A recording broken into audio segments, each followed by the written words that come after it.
something new. I'm sitting down with some really dope-ass, strong, sensible, opinionated, beautiful Black people for this new rendition of hashtag BlackMenCryToo. So, since all of y'all gave me time today from your very busy lives, cheers to y'all and cheers for to helping you. seeing this through. Cheers. Cheers. Clank, clank, Cheers clank. to you, you know. New episode, start off the year, right? Cheers. Start off, well, we're ending Black History Month, even though it didn't really feel that Black this year. And we're starting Women's History Month, which we'll see how that goes. I wanted to focus on, for this series and this segment, protect Black women and what that actually means and what that actually feels and looks like. It's by design that I asked 3 Black men that are in relationships. Oh, for sure. And it's by design that I asked 2 beautiful Black women that are currently looking to be with their partners. With that, Zoe, how long have you been with your partner? The greater part of 10 years. The greater part. Long time. That's what's up. That's Jared? what's up. 3 years. Just hit 3 years. Yeah. I'm about 2 months from 4 years. I think Okay. so. I'm about to say 2 And I was supposed to be like, don't be downgrading that relationship. Got you. In your relationship, can you guys truthfully and honestly say you listen to your partner? I would say I listen more now. I would say, yeah, I listen because we have an open dialogue for that type of like conversation in regards to vulnerability. What's an open dialogue? Like, we have to understand we can't put limits on how each other like expresses one another because we might really need to get that off. So sometimes it's, look, don't take this personal. Sometimes things boil up, things happen, but it's also understand we're both human and we both got careers we're focused in. That's what's up. I mean, I try to listen, but I'm stubborn. So, I have my ways, but it's really trying to, communicate. I think communication is key to listening and understanding your partner. So that's what I try to do. Okay. Now, Dia, when you hear protect Black women, what exactly do you feel like that means to you? Oh, that's a good one. So I grew up really close to my brother and my father, and they were always protective of me. Just my father was loud and protective. My brother was kind of like in the streets a little bit more. It's like OG type people, like, oh, that's little dead sis, like, watch out for her. But growing up, I had a sense of community for protection, whether you're a little boy or a little girl. And as I got older, and I kind of see like that there really are women out there that aren't protected as far as like when they speak up against something or they want a certain position or need to be put on. I'm very blessed that the men that are close to me in my life actually do protect me in multiple aspects. Like I'm comfortable being loud and aggressive and vulnerable when I need to because I'm a bark off who I got to bark off, and I got like 10 dudes behind me, like protecting my honor, got my back. If I'm wrong, I'm wrong. If I'm right, I'm right. So I think protection doesn't have to be like you need to jump in front of a car, but like to hear me and let me be seen is something very important to me as far as protecting Black women because we are not heard and we are not seen. So, Simone? Slide that mic, baby. I would agree. I feel like protecting Black women is more than just a hashtag, which is what it's becoming. It's like if I'm not in the room and I'm your friend and someone is talking about me, you have my back. It's if I'm in a situation at a bar and someone is haggling me, you're going to be like, oh, no, hold on, that's my sis. I'm going to make sure she's okay. So it's more than just words. You have to put actions behind it as well. That's a fact. That's a fact. And now being single Woo. and currently looking, do you feel like you're being heard by the men that you're dating? Attempting to date. Let me course correct that sentence. Yes and no. I feel like a lot of times some men talk the talk, but when it comes to long-term communication and getting to know me, I don't feel that same protection, if that makes sense. Dia? run the question back. Sorry. Yeah. Run the question back.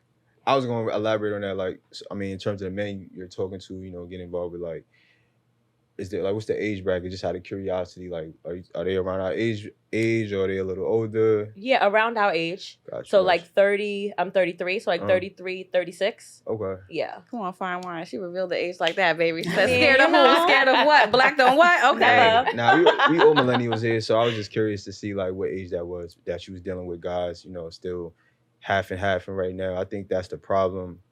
I don't want to jump into No, going go to ahead. like a tangent and now, but I know in our generation and Gen Z, I know that a word that's been coming up a lot right now is love bombing. Me and Kat talked about it a little bit, but I've seen that on social media. And when I was in high school and I was in college, I was on my I'll say dog phase. Love bombing, I would say, is selling dreams. Just a new Facts. term for it. You know what I'm saying? Like, Mm-hmm. I think selling dreams always been the thing. Like, Right.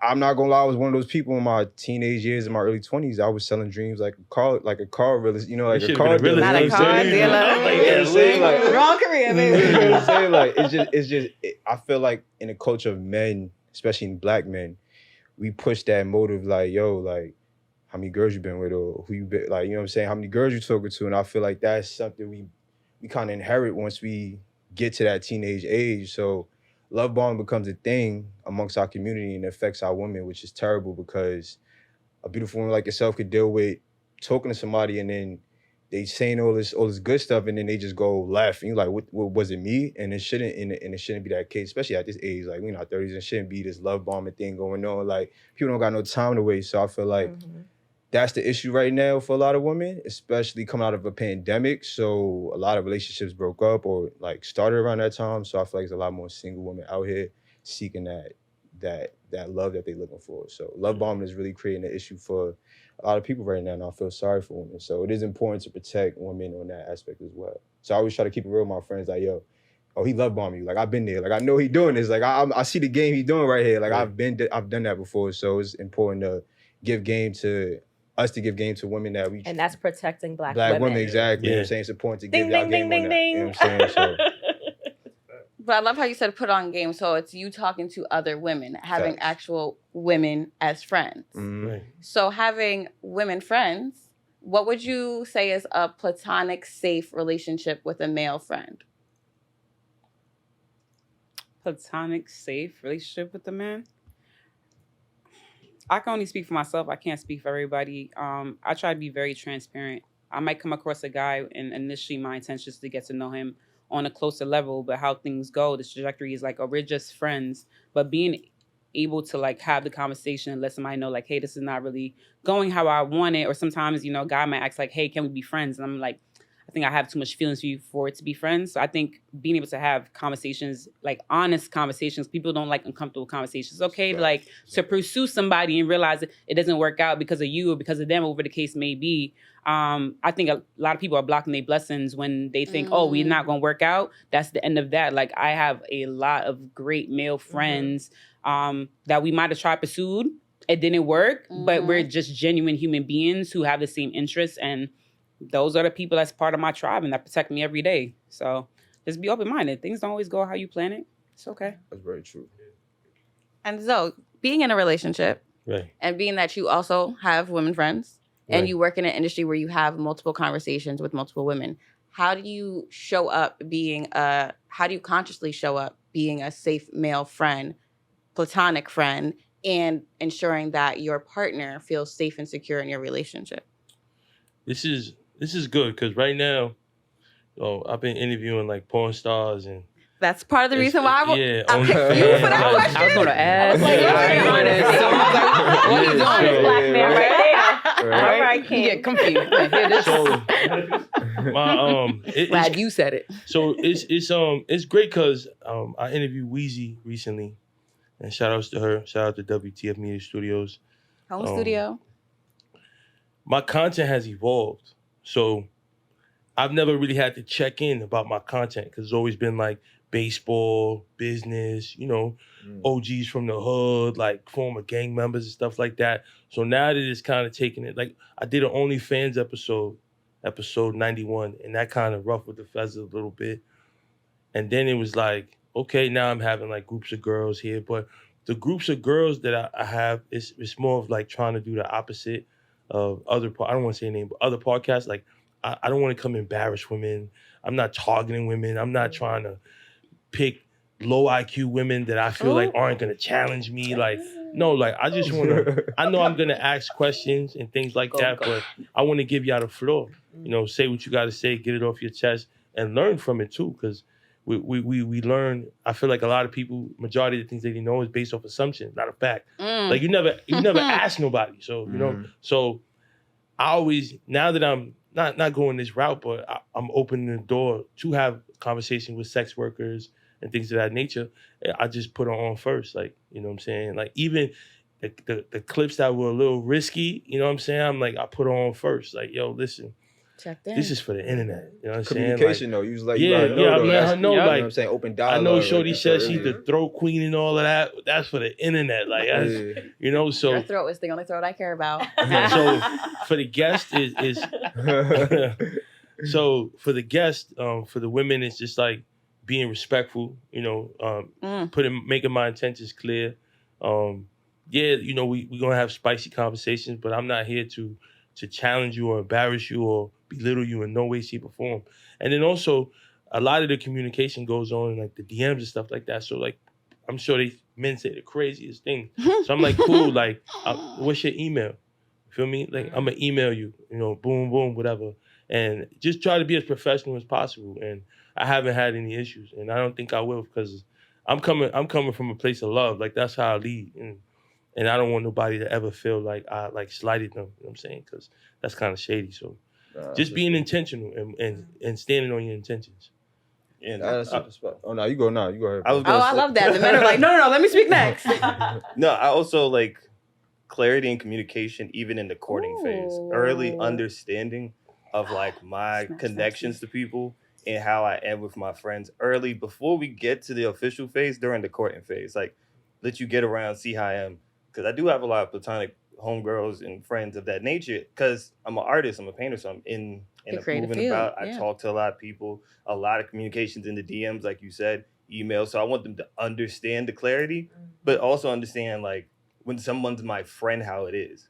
Like, I cut on them like they one of my boys. Like, I do everything. I give them on it, put them up on game when they're telling me something. Yeah, like, you show them that it's a safe space for those people and how it is when it is like that type of energy and connection together.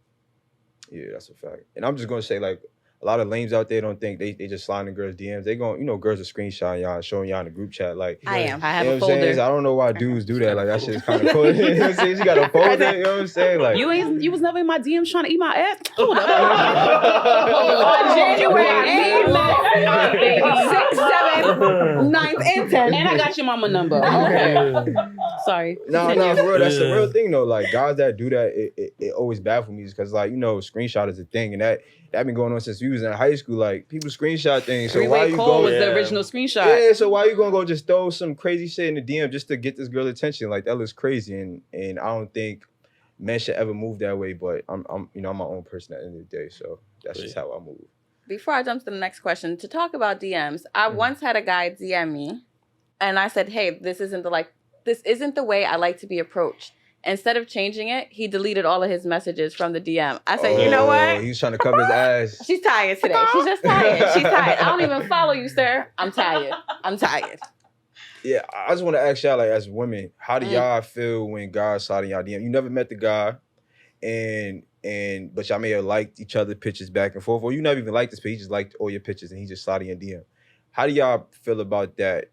I'm just out of curiosity, because me and my guys have about. I don't have an issue with it. You shooting your shot, but it's only gonna hit if I'm interested the same. Like, I look, I'm like, you know what?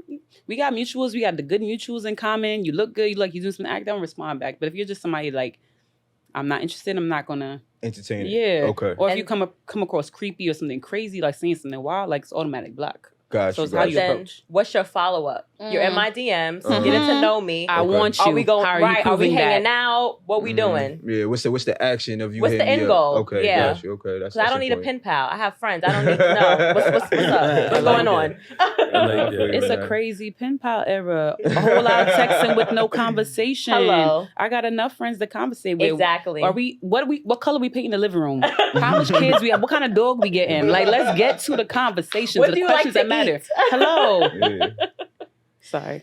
No, that's cool. I like that. I like that was the question though. So throw it back on y'all. What was your follow-up and what is your action pursuit that led you to 10 years, 4 years, 3 years?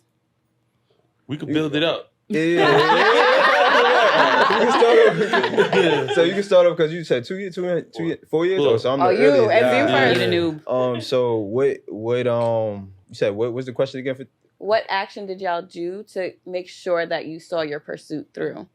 Gosh, communication is always gonna be my thing. It's like I always try to be transparent on everything.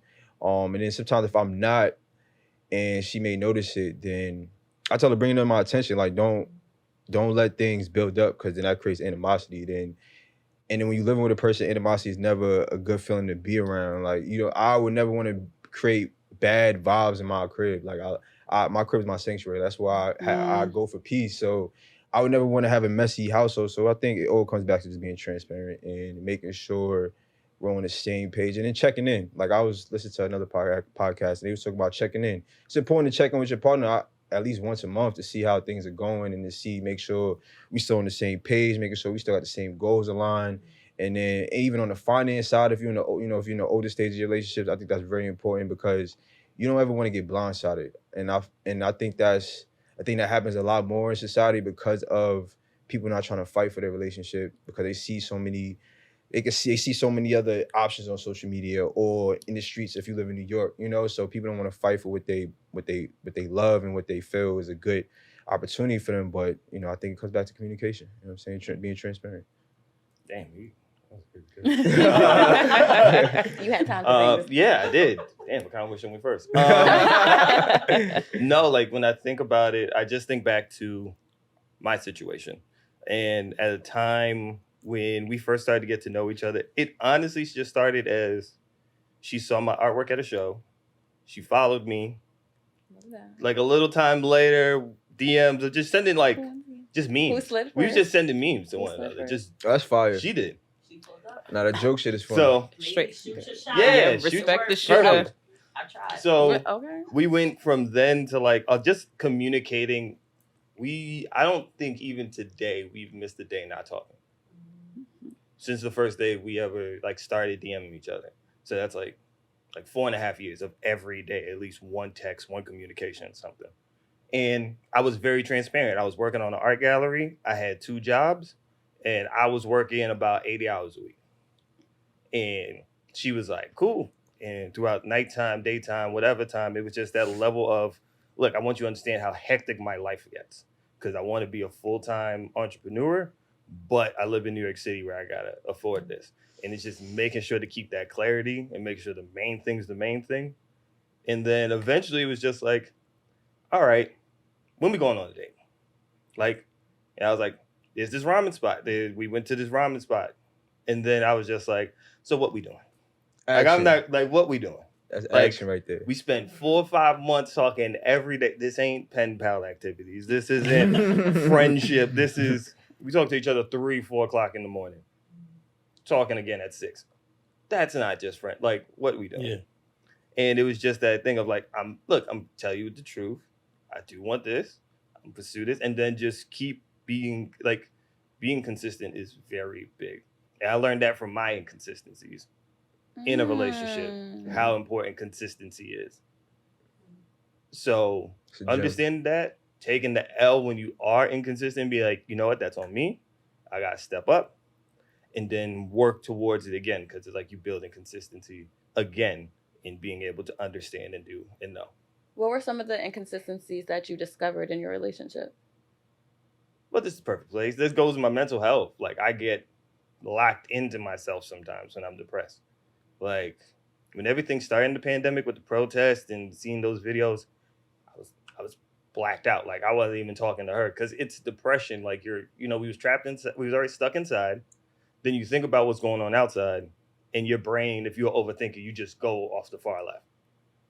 And then for me, my brain never stops. So it's just I'm in the far left, and I'm just fucked up, and I'm not able to communicate it to the point where she's like, all right, let's go to therapy.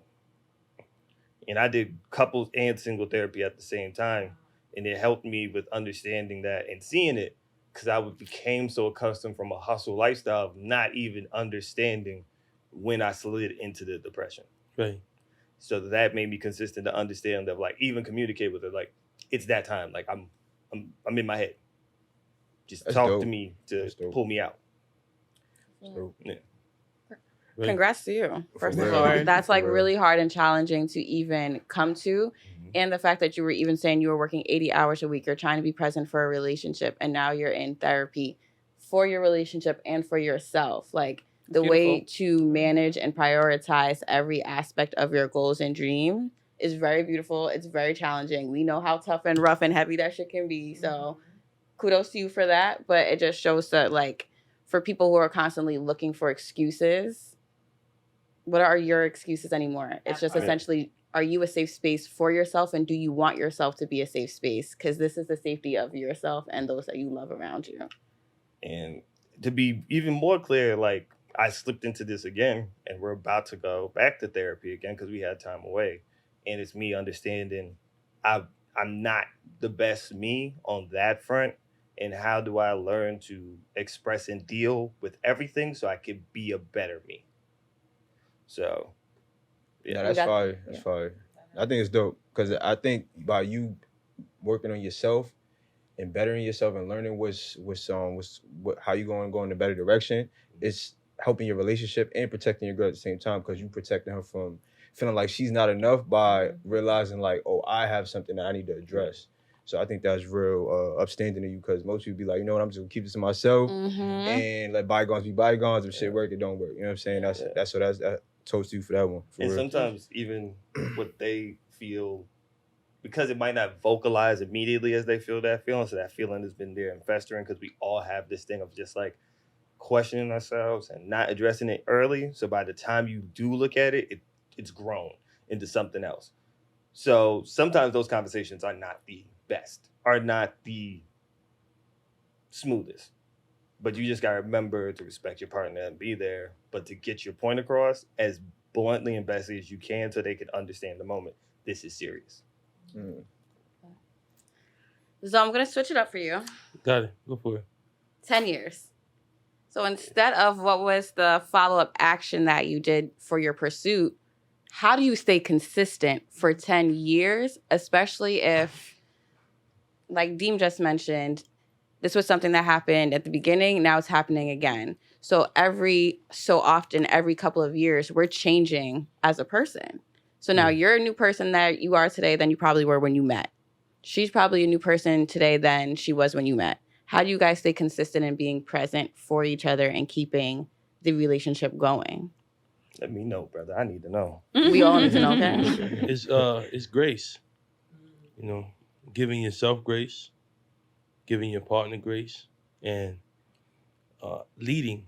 You know, I feel like I did a lot of my healing, you know, going to therapy, doing everything I had to do, really paying attention to, like, what's the root of this fuckboyism? You know what I'm saying?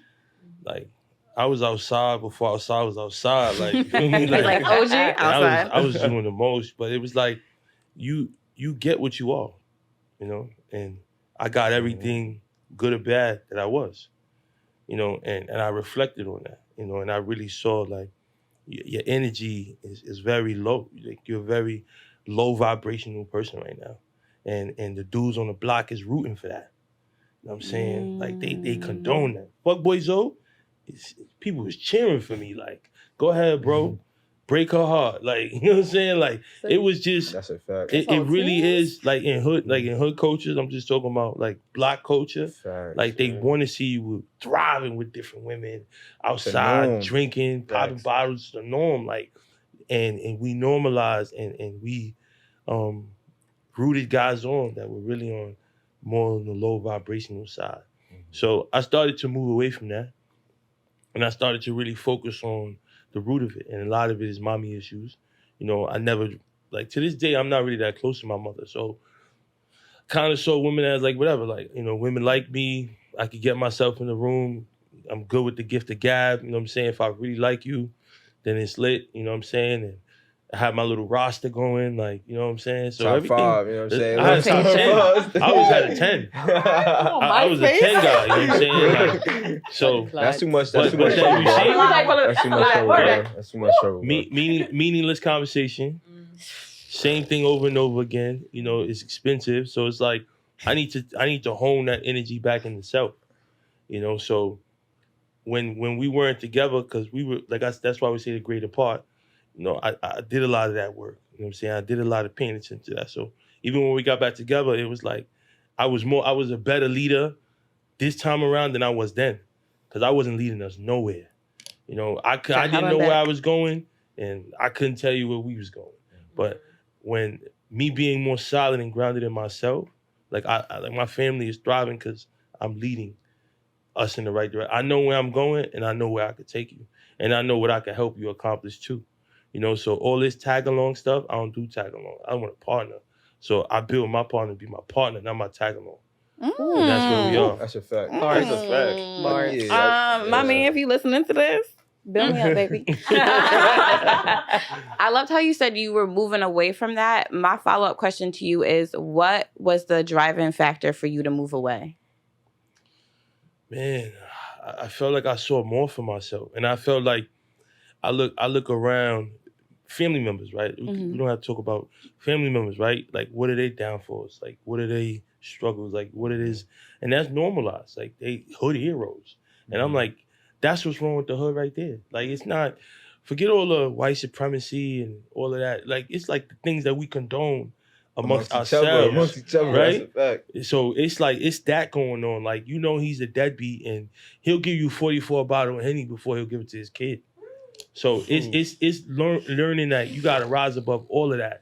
And I stood on it, and I felt more comfortable standing on what I had to stand on by myself than following the flock. So now you're seeing that you're in rooms with more like-minded people. Feel me? Because you got to clear it out, you know, in order to make room for people that are going to be on your next level of frequency. So I just stood on it. How do we, and this is to all of us, how do we condone, and what's the opposite of condone? Not condone? Yeah. How do we not condone the bullshit anymore? And how do we start condoning, like, this is the way that we should be treated. This is the way we should be moving. Like, this shit ain't it no more. Like, this shit is tired. Y'all see how, like, everybody on Twitter right now is trying to, like, cancel the big groove guy, whatever? Like, the little... Oh, yeah. So, in short, if people who actually have a problem with him being that big, I've never watched any of his videos. I've never RT'd it. I've never liked it. It's just not something I'm not interested in. When people start like disassociating, you have to do cancel culture. But when you start disassociating things that you don't want to see and have around, when you start muting things in real life, like I've had friends who do they're alcoholics or they're druggies or they're abusive, and I've let them know straight up, like, this is not the type of person I want in my life. This is not the type of friend I want to associate with. When you get your shit together, when you figure your stuff out, maybe be cool again. But like being okay, like cutting off people who don't, like, you can't help everybody. If they don't want to help themselves, be able to cut them off. Like, give that hard love. You don't have to be nasty about it, but sometimes you have to let people know you're fucking up. And this is going to be detrimental to the people around me and people I care about. It's not something I want to continue bringing around. So knowing how to like hold people accountable and not being scared to hold them accountable. Favorite word. Call it out. I think just honesty, like with your homies, especially like guys amongst guys, call the bullshit out. Like say, nah, you fucked up. Like, nah, this is bad. Like, no, that's not right. And like I'm that person in my friend circle. I'm the person you don't want to call if you want to hear the truth.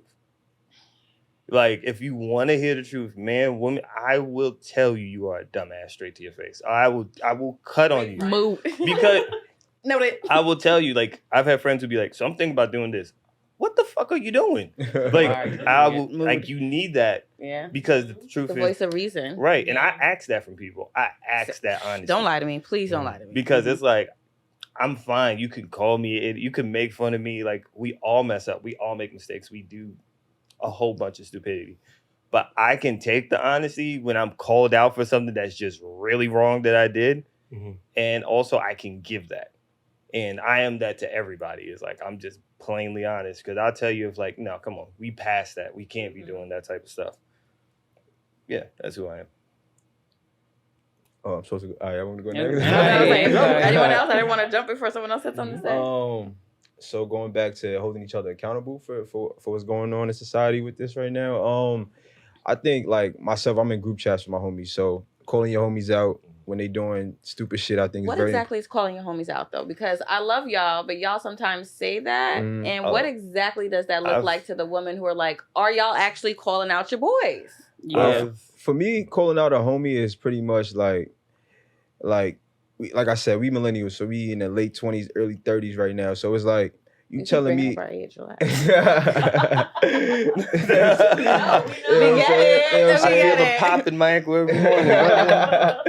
No, but I think it's just important to call out the homies because it's like they like Zoe was saying, we glorify in the group chat or like in a conversation when the homie got a girl or he got a chick on the side and he got another chick on this side. And I think it's really calling the homies like, yo, we doing the same things since we in high school. Like, what's up? Like, you ain't trying to evolve, you ain't trying to elevate. Like, you wasting your time chasing each girl. Like, what are you contributing to yourself and to the girl that you're dealing with? Like, are you trying to make yourself better? You know what I'm saying? Yeah. Are you trying to better her? Like, what are you doing? So I think really trying to figure out what's your long-term goal with this? Like, are you just gonna continue to? I got to talk like my younger brother. He's out traveling the world. So I told him have his fun. I'm like, you going around just having sex with a bunch of girls. It's not doing nothing for you, bro. Like, you're never going to be satisfied for just fixing this urge that you have to just be with these girls. So I'm like, think about it. Like, what is your long-term goal? So I think just calling people out and also letting them know like they can never get happiness from a 15-minute or a situation that they're dealing with for that one night. You're never gonna be happy over that. That's just for the moment. Yeah. Try to live past the moment and look for long-term opportunities, and then you'll realize like, oh, this isn't for me right now. You know what I'm saying? Quick thrills. Exactly. I'm one of those people. Like, if my friends will hit me up and be like, I did this, am I wrong? And I'm like, yes, and go apologize, go fix that, because this is what you did wrong. Or my homegirl, she needs like, for someone who needs like moments to be vulnerable. Like, you gotta have that with your guys. Actually, you have to have a level of vulnerability. 100%. So when my friends, my guys, they need to cry. If you need to cry, call me. Like, we can have open, honest talks. I'm very open and honest about everything I go through. So also, it's like when you do something and you come to me, I'm not patting you on the back if it's stupidity, if it's wrong, if it's just vile. Like, I'm calling you out and I'm gonna step to you. Like, I don't care how you feel. You need to hear that you're wrong. And like, I've had friends who've been like, I don't know about this relationship, but this person hit me up. I'm like, don't be stupid. Stop being stupid. What's the point? An hour after that, you'll regret it. So what's the point? But also, yes, but even not on a relationship aspect too. Yeah. Sometimes y'all be wilding even when it comes to like the way that y'all handle financials, the way that you handle your homies and creatives when it comes to doing creative projects or business together, when it comes to just being honest with homies when they're asking questions or just asking for information or maybe even looking for a different resource. Like there's even ways where the sneaky ways come in those aspects as well. I want all my friends to win. I don't want them to win with me and sit at my table. So anyway, when it comes down to that, I'm going to tell you the right ways. I'm going to give you the resources. I'm going to help you. At the same time, it's like, I'm not going to baby you, but I'm going to do the best to help you and even help you grow in these other areas. Like financially, like when I've been down, try to go to them for help as well. So it opens the line of communication of like give and take. Because sometimes easily that could become one-sided and somebody's just taking, or somebody's not using it, but then they're looking at you some way. So it can become so many different ways, but it's like being honest, being upfront, calling them out when they're just not doing what they need to be doing, and just being there with accountability and honesty. And I think it comes back to what Zoe said, like holding accountable who you're around. Because if you're around people that's on that same mindset, getting girls, just try to run it up that way, then you're gonna get consumed by that. So I think it's really what you consuming and who you're around that's gonna really push you in that right direction to do better. You know what I'm saying? And also we're like products of the environment, like how you said.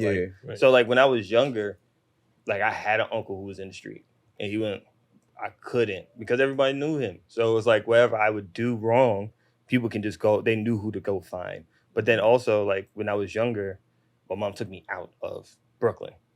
for a summer to go to a gentleman's academy to learn. For a second, I thought you would say a gentleman's club. I was gonna be like, No, okay, well, a we'll break this one really no, down. but it's like a gentleman's academy by Black professionals who teach you all these different things and Lit. taught That's you dope. stuff early. So that way, at like 12, I had different mindset than when I was here, because sometimes you do need to be taken out of that early age before it makes an imprint. Yeah. So that way, when you come back, it's not something that appeals to you. 100%. Which I was gonna ask you, since you had mentioned you was the hot zoe on the block. Yeah. When you decided to make that change, did that have to lead into you leaving that environment you were in? I never. So I left the hood early at 16. 'Cause I went to boarding school.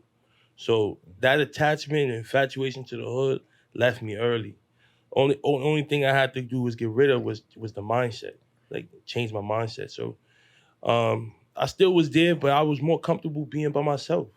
Like I didn't have to go outside and parlay and partake. Like I could smoke a cigar and read a book, or call somebody with information that I could bounce off of, or like just seek more like-minded people. Like I put that energy out there that I want to learn and want to grow, and I want to be around those people. So that's what the universe started to give me back. So I found myself now in other circles, you know what I'm saying, and not necessarily with that circle. And you gotta put people in position to succeed. So if you want to be low vibrational, then go that route. You know, we all like sophisticated ratchet. You know what I'm saying? So we're gonna go that route. I'm not saying I'm this perfect person, but when it comes to longevity and where I see myself, I know that I have to be in this circle. And this is the information. These is guys calling me, telling me, yo, read this article, read this book, check out this book. Yo, I'm a send you this book, and I'm gonna call you in a month, like holding me accountable, see if I read it. So that started to intrigue me more as I started to change my mindset in my circle. How did you start deciphering which circles were actual safe circles and which ones were the I gotta keep you like this? Energy, energy and just being intentional, and you start to see who's there and What does energy mean to you as a Black man? how I think how I feel around you, how you feel about me, how you react to me, how I react to each other, and I would say just overall how life goes, like when we together, like the chemistry, and if I'm around you and bad things are always happening, then it's probably some kind of disconnect in the energy. But usually things go smooth. We have great conversation. We trade information. Like that's kind of consistent. And things, bad energy don't really come our way. And even if we do, like we're gonna use our minds to get out of that situation. Instead of using violence. I love that. Yeah, situational awareness. Right. Like having that awareness of what situations, who can be around, like who you can be around in certain moments, and just also like understanding the vibe and the instincts and going with that when you get those feelings of like, something's not right when I'm around this person. Because sometimes we ignore it. We all ignore it. Like we get the vibe that like, yo, this person's not someone I need to be around. Right. And we ignore it. And then later we're like, this is why I wasn't supposed to be around you. So just trusting that instinct and having that trust of like, who needs to be around and who doesn't need to be around. Where do we learn that trust from? Would you say it's coming from self-aware? Like you have to be aware with self first to recognize like myself is so aware of self. I know that yourself isn't safe for myself. It's hard because some of it is like you got to go through it. Like you got to go through it and experience it to know the feeling. And then some of it is just basic instinct. Like if you see someone who just always being talked about, like you just always see them doing something that's not right or carrying themselves in a way, we all know that vibe of like the way they carry themselves isn't something I want. You get it, but then sometimes people can hide that very well, and then you don't see it until time plays out. Sometimes you don't see it because you're optimistic, though. Yeah. I've always been a very gullible person, like until like you really, really cross the line. I don't cut people off. But sometimes like when you are a genuine hearted person and you come across people that might be going through a struggle, you rationalize it as like, they're probably upset because of this or something is triggered or something is going on. And like you give people grace to like fuck up. But at a certain point, you have to realize like maybe this is an energy that will change for the better and maybe it's an energy that won't.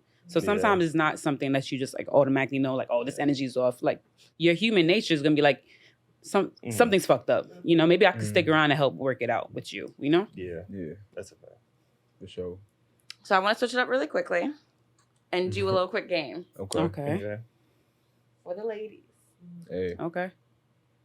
What are 3 games that you hate that men are playing? Oh, Or hate that men play? At At this point. Okay. I'm gonna hold it go because she ain't been chatting like that. 3 games as in what? Like things that we are just annoyed that they're doing right now? Okay. Doing right now, still doing.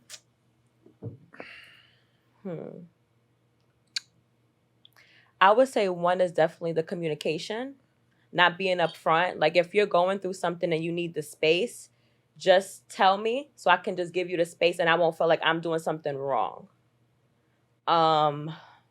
Another one. I'm gonna address that after you. No, you can address it while I think about the next one. Go ahead. Nah, I just feel based on what you were saying in terms of guys, you said what you said again. Repeat what you just said again. Basically, like ghosting and not giving a reason for why they're ghosting. So then sometimes us as women feel like we're doing something wrong when it's not necessarily us. It's just them going through something. It's an insecurity on their end. That's what it is. Like, I think as a guy, if you ghosting, I think it's either you got an insecurity on your end or you're not financially secure to entertain that relationship or what you're doing. Broke baby. Or you're just not in a right mind state. Like you just they're bored. They're not really looking for long-term opportunities or goals. So that's when you know, like right there, clip that. You know what I'm saying? Like right there, if they not trying to look for long-term, clip that. It's a dub. You know what I'm saying? There's no reason to entertain that. They lack emotional intelligence. Yeah. You know, because you got to be conscious of what you say and how it's going to affect someone. You know, so if you're going through something, then you have to be mindful. And you need space, you have to be mindful of how the person you're talking to or engaging with or care about is going to feel based off what you say or what you do. You know, so it's about being less selfish, you know. And being mature. Like, you got to know guys are mature. You know what I'm going to play devil's advocate real quick. I'm sorry. I am a recovering ghoster. Oh, damn. Okay. Speak up. Damn. You got a ghoster Right. We love the repair. As I've gotten older, it's something that I've worked at, like through therapy and through close friends.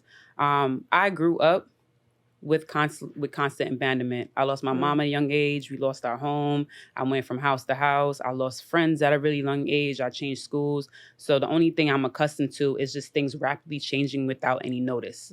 And as I got older, when I realized like something didn't work out with a friend or with a relationship or whatever the case may be, my automatic thing was like, okay, it's time to check out, and I'd leave it alone. The only reason I even became aware of it is because I remember talking to this guy. He was really, really sweet, so kind. Things are going smooth, and it got scary to me because I was like, yo, like I don't see like how this is gonna crash. Like I think like this is it, and I kind of just disappeared on him. Like I panicked and I disappeared. And like 2-3 years later, he like lives with this girl. They have a house. They're all happy and stuff. And I remember like trying to have a regular conversation, like how things been. And he like wrote me like paragraphs on some like I did everything right. I changed who I was. I thought things were going so good. And then you up and disappeared. And to this day, it fucks me up. And I've never had somebody vocalize and address that something that I do off a reaction affecting him.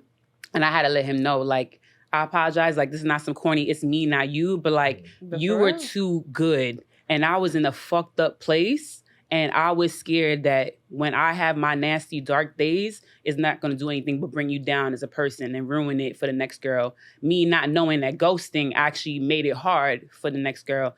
So I think ghosting doesn't always have to be immaturity, doesn't always have to be something about insecurities. Like there are some of us who don't know anything but abandonment. And the easiest way is to leave before you get hurt, before it happens.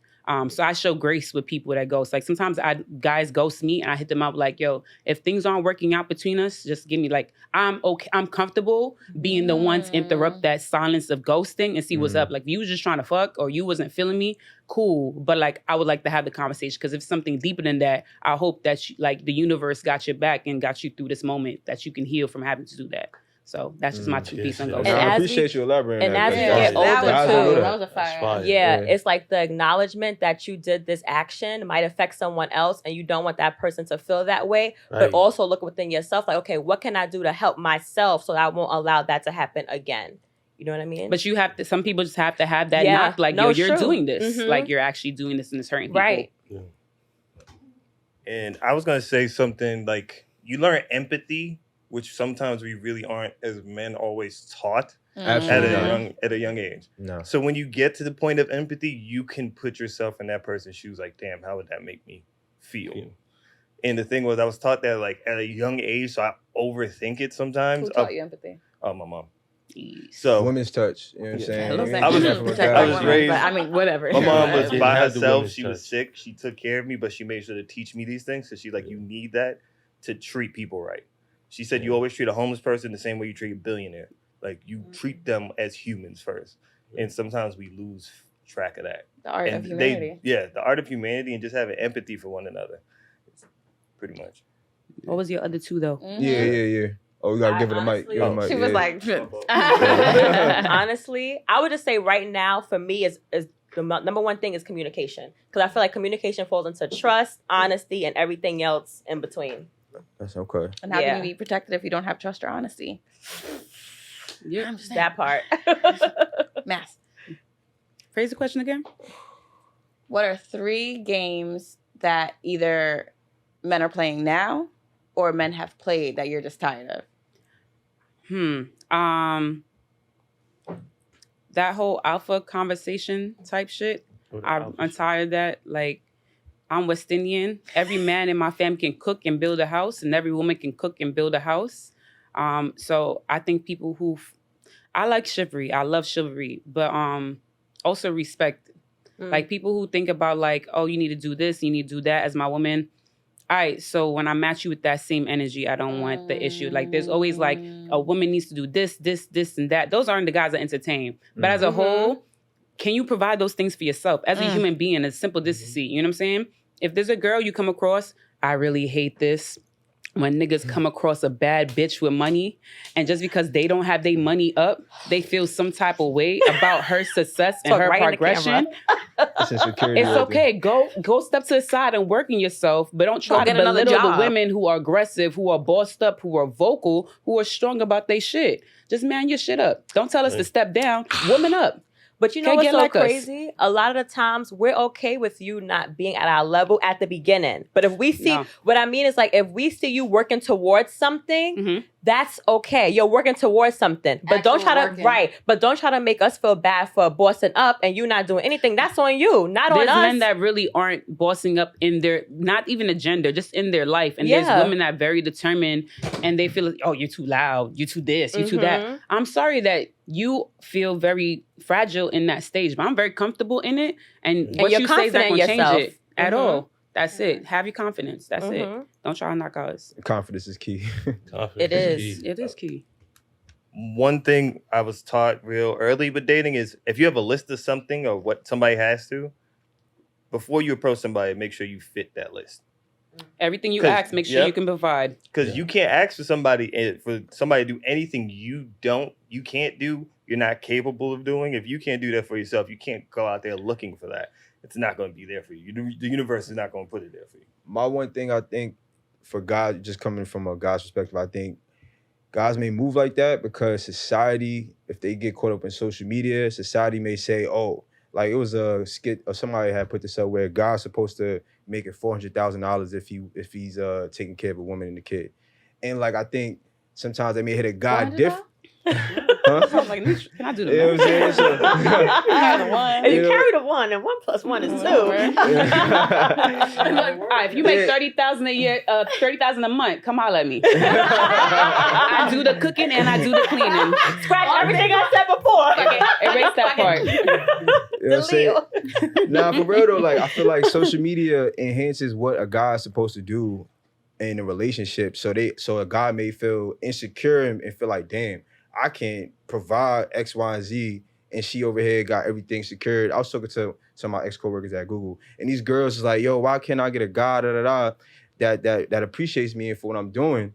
And I'm like, you may be intimidating them. They look at your resume and look at what you're doing. They may be intimidated that you working at Which one of y'all said confidence? It goes back to confidence. It does go back. Because I know guys that don't got that much money, but they passionate about something. That's a fact. Yeah. And That's they a still fact. gonna boost me up and praise mine while I'm on my journey. They're on their journey. I feel good. I'm happy. I'm gonna make sure you good and happy as well. Yeah. Mhm. So that's a confidence issue. 100%. Work on that. Yes, work. Doesn't say it. Work on your shit on the side and don't approach no woman. Because if you want to bring down with your hate and your jealousy, that's not working. You sending us both up the field. No, that's a fact. That's a fact. I agree with you. But it all comes back to confidence. But guys sometimes lack confidence. And when they see a girl that's is being so successful and they're not measuring up to that, they take a step back like, oh, you know what I'm saying? I just don't need to be in that situation. Because I've been in a situation when I was younger dealing with an older chick and my bread wasn't up to where she was at. And I was like, you know, I wasn't trying to do certain things because I felt like I didn't meet her level in terms of bread because she was older. But she was fucking with you. You know what I'm saying? Like, Yeah, but- yeah, He He but chose as a you. guy, The it's all vagina about- chose you. But as a guy, you're thinking about the bread. Like, I think in the hood, you growing up, it's like, how much bread are you bringing to the table? Are you Yeah. getting bread? You blocking your own blessings. Shorty already chose you. Nah, Shorty knew your it- status and she chose you. So Yeah. obviously just be better. That's true. I understand that. Just work 2 up. plus 2. I've Guys, come to equals learn- 4. I'm just simple math. Simple math. I've come to learn that you guys gotta understand it's a team. It's a partnership. Like it's like Yeah. some days I'm not gonna be able to drop 20, 30 points today. You're gonna have to carry the load That's a and fact. hold me down. But some days you just gonna be sick. I gotta hold it down and hold down the fort. It's like understanding the give and take and just understand like your team, like we gotta work together. It's not like one in front of the other. We're side by side. Like Partnership. where we meet together, we both bring something very much to this table and we both want to further it and grow it and see where it can be. Okay. And a lot of times in society, it feels like you have to be this way, or you have to be that way before that. And it's like, no, find people that like you guys match that level. Like we on the same level, and we gonna make that. Yeah. That leads into my next question before I go into the closeout question, which I'll throw to you first though.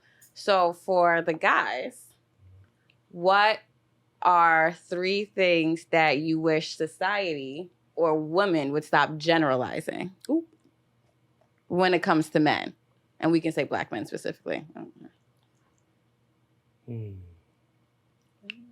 It's a thing, I love the okay. faces. Yeah.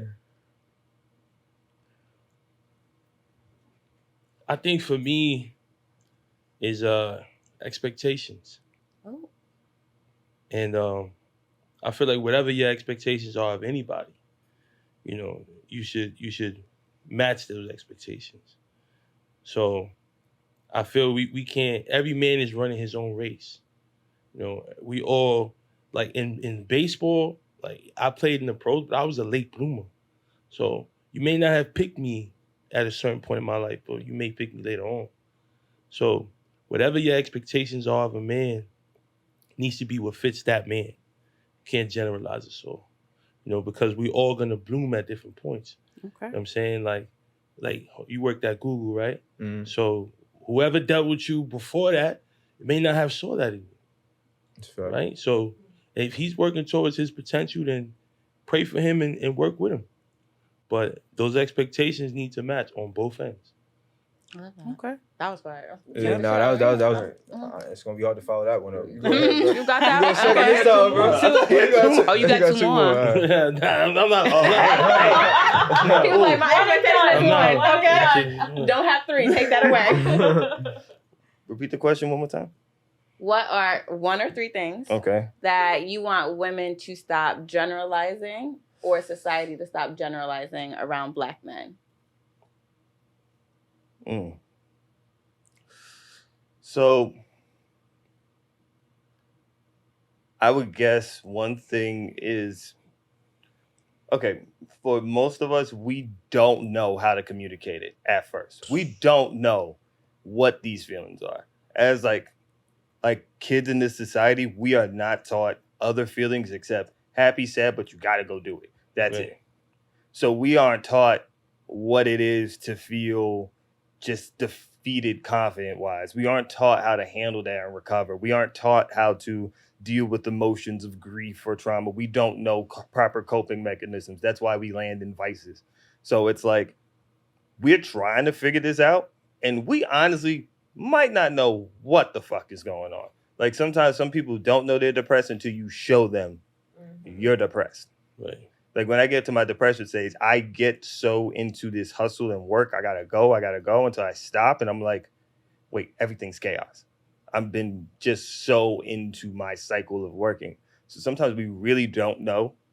But then also, like a lot of us sometimes are unconventional how we express vulnerability at first. Like some things may seem like weird, but it's like we're trying to open up. But again, since we're not taught, we're like still figuring it out awkwardly. Like I'm someone I tell people very much up front. Understand if I show you artwork before anyone else sees it, like in the early phases, it's a level of trust I want to build. I'm opening myself to like flaws before everyone else sees it. So sometimes it's like it's going to be weird with us opening that door. And I don't know. I think this is just in general, not just women, but there's a like superpower with vulnerability. There's a level of like power with that. And we just in general need to stop looking at vulnerability as it's weird or, what is masculinity? It's the opposite of weakness. It's pure strength. Like Facts. to be honest and say like, today I did not want to live, but I am here to do this and express it. It takes a lot and it helps that person, and they just need the right tribe and like circle to like feed that, so that way they can keep growing and getting stronger from it. Can I add one thing? I think it also goes back to, as children, when little girls cry or they say something, they're coddled. When boys cry, you have to man up, don't show emotion. So we have to stop a cycle of stifling little boys' voices and concerns because then they grow up to be men who hold it in. You tell them don't cry, hold it in. That's just poison. So we have to like make sure as we move forward and have children that we allow little Black boys specifically to be vulnerable and to cry and open up and listen to them. And women. And little women. girls. Yeah, little girls. I was going to say, especially Little Black girls. listening to children, because I work with children, and so often it's like, oh, Miss Simone, my mom did listen to me this morning. I had a bad morning. I'm like, so tell me about your morning, because I see their mom walking them into school. They have their iPad, and they're not even listening to them or even having a conversation. All kids want to do is be heard, and that turns into adults wanting to be heard too. Right. Yeah, that's a fact. No, because lately I've been doing murals with like schools and working with kids in schools and being like an art teacher and teaching them about expression and everything of that nature. And you see it like at 12, 13, where most of us develop these traits. These kids, either you can see when they're stifled down and they just internalize issues, and then you can see when they know how to express. Like one kid saw a shooting in the school year, like of someone in his neighborhood get shot, but he couldn't talk to me about it. But then another boy saw it, but he came, Mr. Kadeem, this happened, that happened, and I've been feeling this way, so I've been doing this way to get through it. And it's me just kind of like reinforcing, like, yeah, however you need to handle it and do, but it's like we have to start young to fix it.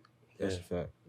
I mean, shit, y'all done said it all. You know what I'm saying? But just to piggyback on what y'all said, like it's a foundation. It starts when you're young, because I know things that have carried with me as an adult man from when I was younger. So like goes back to communication. Like I think assumption is always is big in our culture. Like assuming that because I keep a smile on my face and I'm still putting out work, I'm good. You know what I'm saying? So I think women checking in and men checking in on a woman to make sure that they're actually good. Like I think check-ins is big, because we could assume because of this illusion on social media and the way we carry ourselves, we give off that assumption that we're good. But I think if people check in and on each other, I think it'll do better for everybody. And I think once we get past that assumption part, I think transparency be a lot better and communication be a lot better, because I have trouble communicating when I'm down. So I'm a person that just shuts off. I'm like, you know what? I'm just be quiet. I'm gonna just get over this. I'm gonna put in the work, and things is gonna fall into place the way they're supposed to. And I think that's how Black men are growing up, because like you said, you fall on the playground, get your ass up, wipe that off. You a man, you ain't gonna cry about this, So I think that's the way we take that till the day we die as men, and we don't ever get that time to like express how we feel, to be vulnerable and let people know like, yo, I'm actually not okay right now. Like I don't feel like doing this today. You know what I'm saying? So I think that's what it comes back to. Love that. So to close out, we're gonna go around in a circle. Just like that. Dia, how are you going to protect yourself as a Black woman?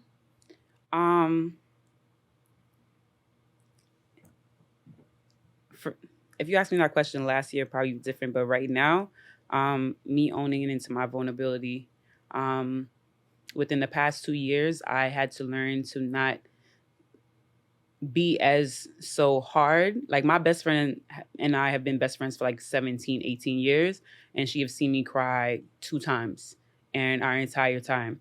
One was her mother's funeral. And then one was recently because I was diagnosed with ADHD.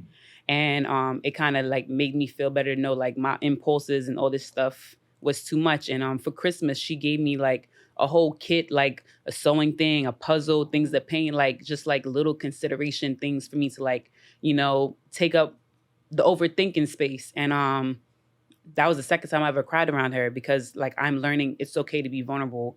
And because I am more vulnerable now, I can set up boundaries. I can hold people accountable. I can say no without explaining myself. Protection for me is understanding what really affects my core, my heart, and my mental, and being able to vocalize to people, no. And that doesn't matter who it is, how long I know them, how I feel. I'm vulnerable. I know my weaknesses. I know my strengths.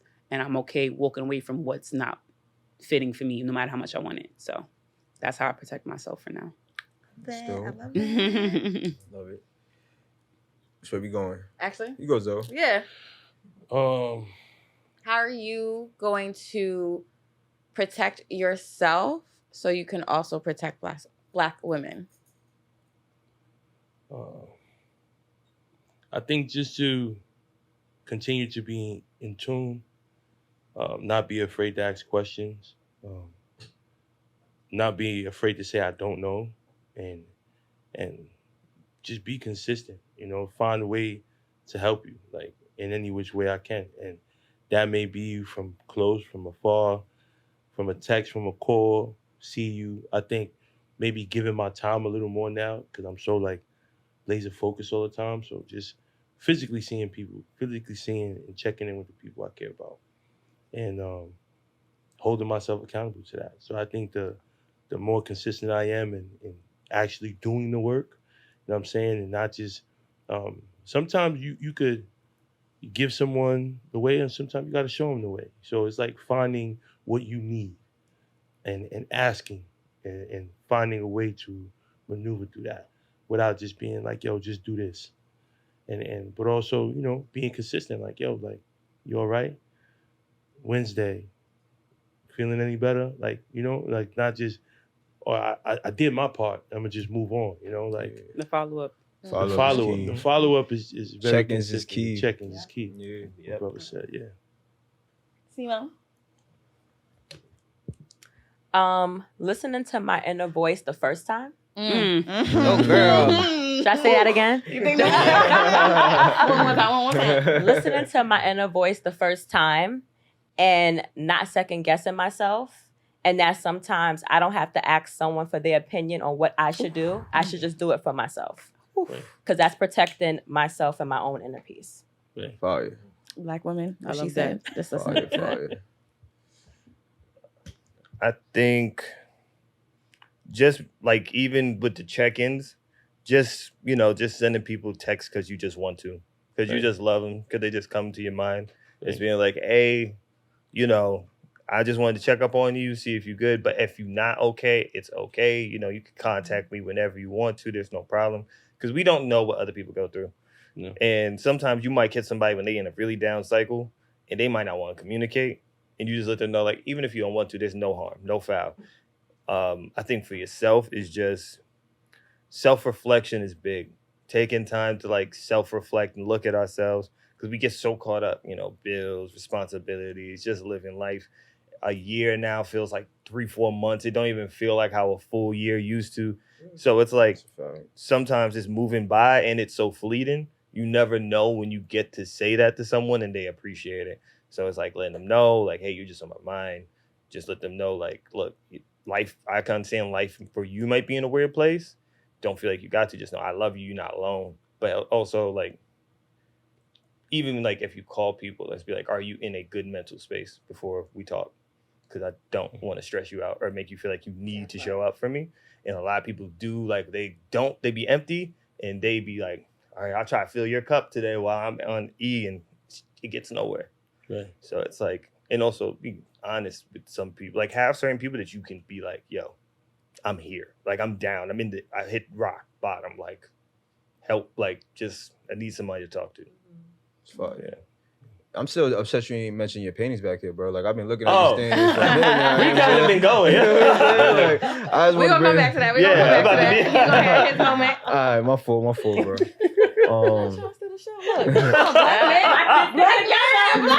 Yeah, I was like, yo, I know we're not about to end the show and shit. You know what I'm saying? No. My fault.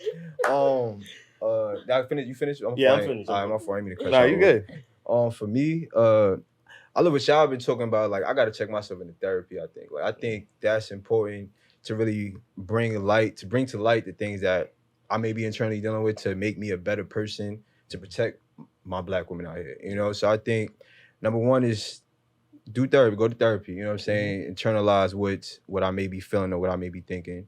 And then two, once I go to therapy, start to continue to give my ladies the game on what's going on out here so they can protect themselves. And yeah, that's my goal. Like, you know, just to better myself and protect the women out here, because I think Dame Dash said it. I don't really like calling Dame Dash too much, but he said something great. He said women are gods. You know what I'm saying? They're the only creatures on this earth that can create life, you know, create human beings. So we got to protect our women out here. You know, if you don't protect our women, society could really go to shit. You know what I'm saying? So I think it's very important to protect our women, give them game, let them know what's up in these streets, and we got to change the narrative. You know, we can't continue to move like how our culture brought it up to move. Like, oh, we got to be with 5 different girls. We got to have a top 10 roster. You know what I'm saying? We got to change that. I'm very limited. And it's very lackluster for you to keep giving lackety away. We got to change that narrative up. It And I ain't think it's that much for you important. to be giving out. You know what I'm saying? So once we change that narrative and we put our minds to things that are really gonna a long-term affect us in the best way possible, I think we'll be going in the right direction. So that's what I look forward to. Y'all asked me, but I'm gonna answer anyway. Nah, you know, you the host. You gonna go next regardless. You guys are gonna let you get off this question. Well, one of my answers is paying close attention to my garden. So ensuring that I'm nurturing my own seeds and the seeds that I want to see grow and the seeds that want to grow, and removing the weeds as soon as I see them popping up. And with that, I also want to give the flowers while everyone is still here, to be able to share in those moments, because I've also lost everyone here has suffered extreme losses. And the reason why we feel the effect of those losses is because of the love and the impact that those losses have given to us. And you were one of the people who had said that to me, Dia, when I was struggling with trying to understand a loss that I had in the 17 years of effect that it's had on me. So with that, it's funny that you had mentioned about his paintings. I wanted to give everyone in the room flowers as to why I asked you here today. And this is how I want to conclude with you guys doing your social plugs, so you can tell everyone where you are and what you have working on, so everyone has their own moment of shine, because you all shine to me. So Zoe, the reason why I asked you here, even though this is only our second or third time meeting in person, you are someone who is so dedicated, so resilient to your cause, and is talked about in such positive light. Like, I haven't met anyone in the studio, outside the studio, has anything negative to say. And to see what you're doing with your projects and like the why behind them is just so beautiful. It inspires me to continue going. Anytime you send me a DM, not gonna lie, sometimes I'm like, how many episodes is this man gonna record? Like, I haven't seen the studio in months. Like, leave me alone. So with that, let the people know where they can find you and what you work on and the beautiful project that you created. Yeah, so I'm Lorenzo Bernardes Jr. Everybody calls me Zoe. I host Conversation with Zoe podcast. That's our Instagram. You can find us on YouTube, Apple, Spotify, all of that. And then my Pride and Joy Slice of Excellence is my nonprofit where we trade report cards for pizza. We host monthly attendance parties at schools all over the city for perfect attendance. And quarterly, we do pizza parties for report cards. So donate and support Slice of Excellence. That's beautiful. You got to tap in. I got something to show you, bro. Simone. That's me. One of my favorite people to check me in my messages. the wordsmith of the house. You inspire me by the way that you're able to always remember who you are and what you are in all settings, and the way that you enforce that in everyone. Like, know yourself and remember your worth. It is very beautiful and it's very empowering to be around you. And with that, let the people know where they can find you and all of the things that you are working on. So you can find me at Yes Simone Writes, and my website is SimoneKelly.com. I'm a writer, books, films, and all that jazz. A little something, something. Fellas, if you think you're going to slide in her DMs and she not going to write you the filth if you try some shit. About them. That part. Well, Jared got so Dean just let everyone know. And he's wearing flowers. Correct. Let's go back to the flowers. Head to toe. I didn't want I you to didn't know the whole story. thing. You're a great artist, bro. My fault. I appreciate it. I ruined the surprise. I'm sorry. I actually did a big boo-boo, and that's on me. I meant to bring a portrait that you actually painted for me. Right. So I do have to show that at the end of this. We'll do a clip of it. During the Black Lives Matter protest, you captured a beautiful way me standing on top of my vehicle as one of the frontline protesters. And with that, and the reason why I wanted you to bring the beautiful portraits of the beautiful women that you've painted before, for a Black man, it's beautiful to see the way that you literally can just appreciate Black women for just being creatures of women, divine feminine energy, just appreciating those around you, just being able to be so truthful, so vulnerable, and actually being aware and in tune to like the signs when people are actually at their weakest. Yeah. Like that's usually when you show and you shine like the most, and those moments are so deeply appreciated. And just for like one specific thing, I remember I tweeted something, and yeah, it was kind of like cryptic, but it was a serious tweet.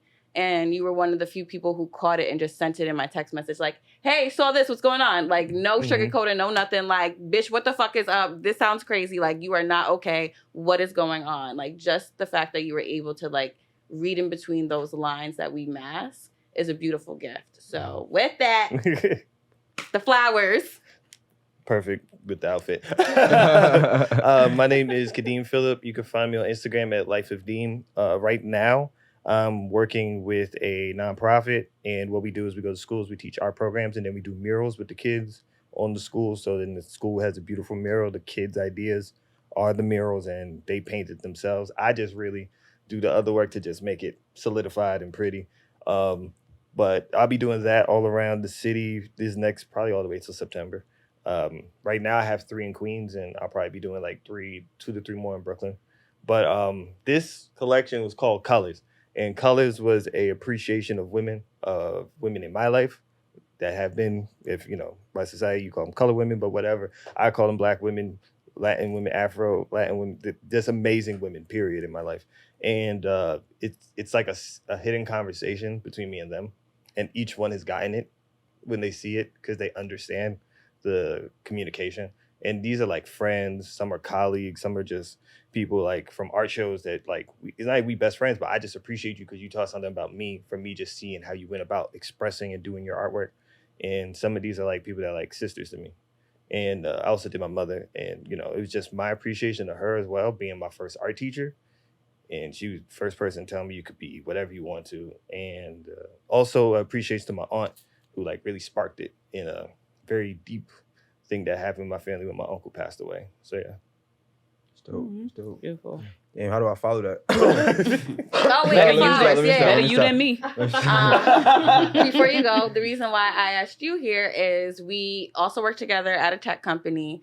And what's interesting is the first time you and I connected, we did a walk around the city. And the second time we connected, we did a walk around the city. And to be able to walk around the city and just have open dialogue with like another male who's not that close to you and still feel safe and protected. Like I noticed like little habits you did, and even just in the conversations, I was having vulnerable conversations. We ran into an interesting situation and I was able to tell you like my ratchet tea afterwards and not feel judged was like a dope experience, especially moving into a business relationship, because now it's opening that portal of trusting my instincts, trusting my energy. My first energy says, oh, you've done this before. You're familiar and it felt safe. You can do this again. So moving forward, we're building that foundation. So with that, let the people know who you are, what you do, what you're working on. All right, first of all, I want to say thanks for Kat for bringing this platform together and bringing like-minded individuals together. Like, this is dope. Like, to be in this room and talk amongst each other and talk about protecting Black women. So, really appreciate you, Kat. Second, I'm Jared. Y'all can follow me on Instagram, Prominent Ja. I'm a film producer. Outside of film, I do have a clothing brand that's focused on traveling. I have like a little sample on right now. And outside of that, me and my brother started a non-for-profit.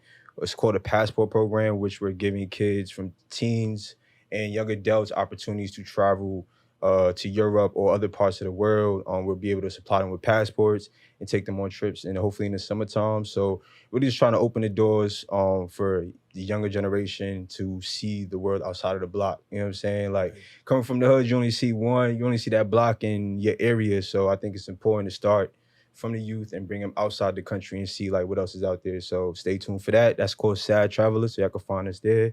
And like I said, I appreciate you again, Kat.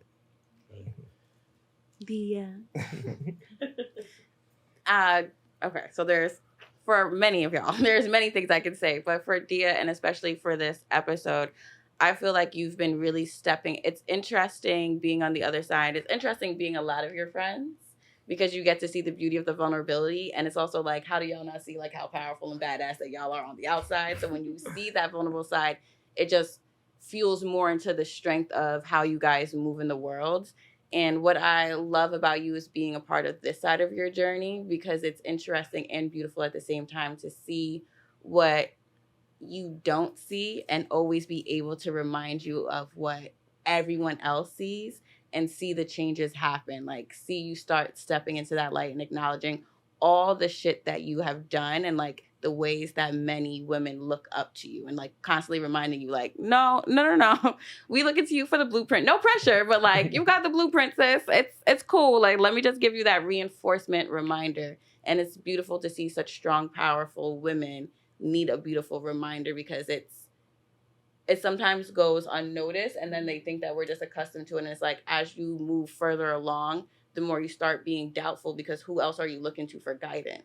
We lose and we don't have that aspect of guidance. So we're kind of making it up as we go along. So to see y'all making the right decisions for us to be like, okay, so whatever I did, that wasn't it. Can you tell me what you did on, what was question number 32? So with that, let the people know where they can find you, where you are, and what you're working on, because it's always a lot. I'm Dia Pierre on Instagram, the Dia Pierre. I am a mixologist. Overall, I'm a creative. I'm very passionate about things, and I'm very big on, you must teach what is taught. So I grew up in a Caribbean background, so I specialize in a lot of like syrups and liqueurs from scratch with fresh herbs and fruits. I want people to understand like it's more to like spirits and wine than just getting lit. Like you can really have a whole liquid experience. I could quench your sober. Follow me. And I'm now working on a mixology online course for people to like own in with fresh herbs and veggies and fruits and just be more health conscious. So I'm a bartender that's very health conscious. It's amazing. And with that, conclude this new format. Hopefully it lands. If it doesn't, I don't care. Y'all paying for this? Nah, so. Y'all do, then you can holler at me. As always, please tune in and engage with us at BlackMenCryToo, 2 O's, TOO. And that's a wrap, y'all. Thank you. Thank you.